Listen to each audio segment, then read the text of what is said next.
Good morning, everybody. Denise at Lazy K Homestead. Hope you're having a good day. Mine's been a little crazy with my chickens. All I wanted to do was plant some onions, and I just planted these. They are yellow super sweet. And Katie at the co-op in Monterey, Tennessee said that hers grew really big last year, so I'm going to give them a shot. They are winter hardy, deer resistant. They need full sun. Trying to get that close so you can see that on the card there. And they'll be 12 to 16 inches tall. Okay, now on the back, if you buy them like this, you can buy them like in bags of bulk.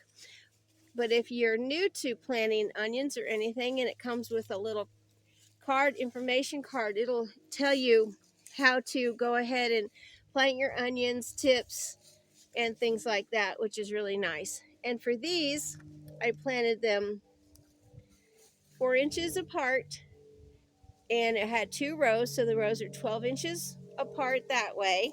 And you plant your onion just to where you can see the top of the onion, because you don't want to bury them. They do need to see the sunlight.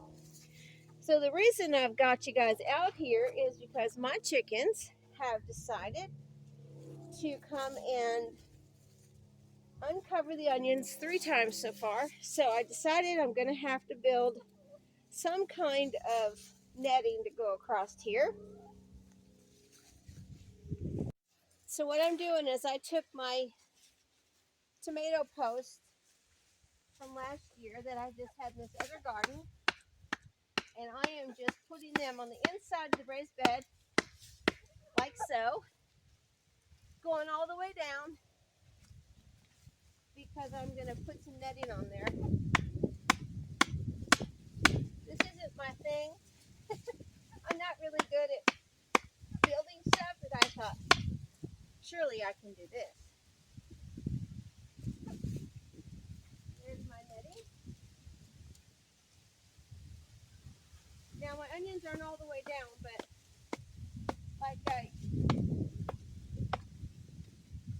said, I'm going to go ahead and maybe fill this with garlic, or I might buy some more onions this week. I'll see how it goes.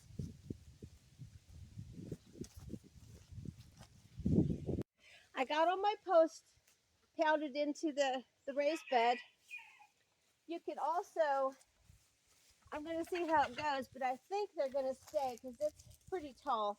But you could also go through here with a screw and screw them in there so they're a little bit tighter, but they seem like they're just to hold some plastic netting. So I'm going to give that a try first. I have some bale twine. I went ahead and cut up in pieces to attach this netting. So here we go. Wish me luck. I see my chickens are all like, you're not really going to keep us out. No. Well, I let them free range for the most part in the fall and winter. Okay, I got to find the end here. Apparently it's not as easy as I thought. All right, here. It's a pretty tall one. I'm not going to cut this off because we use this netting for a lot of things. This was what we used, pardon my backside, but this is what we used to keep the chickens out of the tomatoes and other little critters. I mean, I know probably raccoons and whatever could get in there, but at least the chickens will have a harder time. And boy, did I really turn that crazy. I'm going to go ahead and come all the way down here to the one where it will fit, and I've got some more twine too. It's not going to be the prettiest thing in the world, but it will keep them out. I mean, and you could cut this and just use it for this raised bed and make it look really nice, but I'm not going to do that.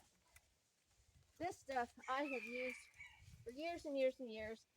I see a briar that is coming from under the house. I'm going to go ahead and cut that off because they would just love to get in there for onions. Okay. Sorry, Mr. Briar, but I don't like you.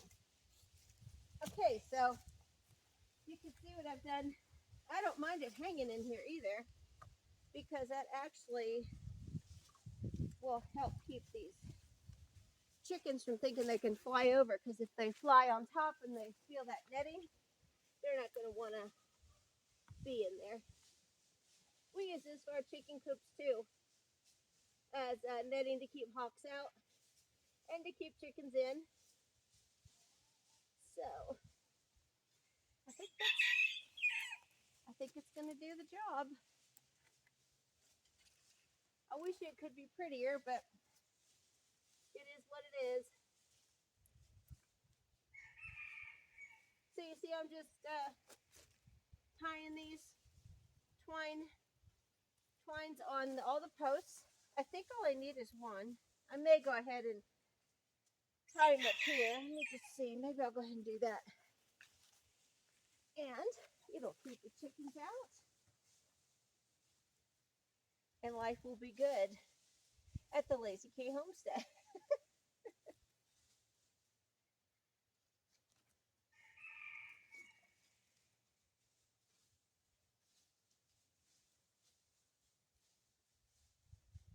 Okay. I think that'll work really good. I've got some more netting here. You can get this at Tractor Supply. That's where we get it every year. It's not quite as good as this anymore. I don't know if you guys can see. This is really heavy duty. We got this probably 3 years ago, maybe 4. Really heavy duty. I can't even pull it. It's so tight. The stuff that you get now is a little bit cheaper made, but it does keep things out. We did buy that last year because we had a lot of tomatoes that we need to keep the chickens out of. So I'm going to go ahead and do this, and I'll be back when I'm finished. So I'm finished, and I went all the way around. I've got these stakes or posts that I took from the tomato plants from last year that I had saved, and I just went ahead and pounded them into the inside of my raised bed. And then I tied them off, tied the netting off with some bale twine that I had. I always try to use what I've got on the homestead. I mean, I could go buy zip ties or whatever, but why would I want to? I can just be frugal and save, and you know, I'll throw them away for next year, burn them in the burn pile when they get to be not usable anymore.